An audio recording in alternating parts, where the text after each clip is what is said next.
Hi, it's Thursday, 25th of December. Happy Christmas, everybody. I'm still choked up and blocked up with, Christmas lurgy.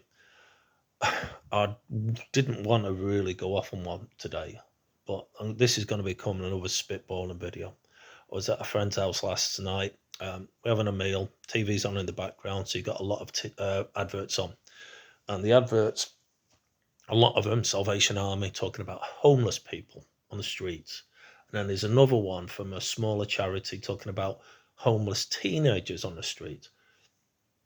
And then it's just part and parcel of, just the fact that they're asking for charitable contributions to help with British people struggling, living on the streets.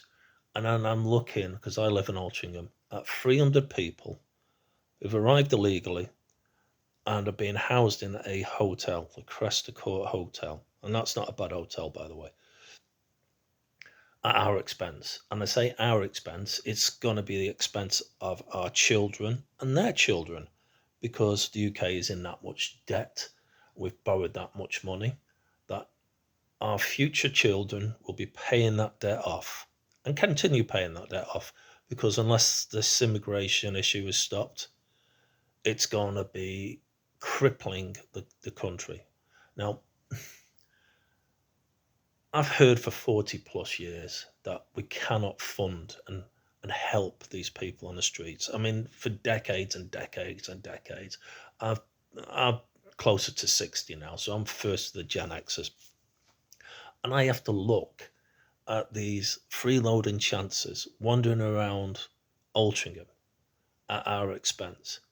And I'm going to say on a personal level, I have nothing but contempt for them people. I wouldn't describe it as hatred, because I don't know them on a personal level, but I have contempt for them, that they will never ever be able to repay the physical cost of what they've cost ourselves and our children and the grandchildren.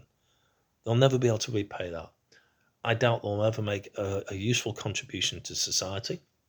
I doubt you'll ever know who they really are, because they've lied about everything in in so far as they've broken into the country. And I'd just like to say, on a personal level, you will never be part of Britain or the British society. And I can't wait for somebody to get you removed. I personally regard that as an essential now. You need to leave. And then on that basis, we need to help the people. We've got homegrown people on the streets. Now, anybody else, please feel free to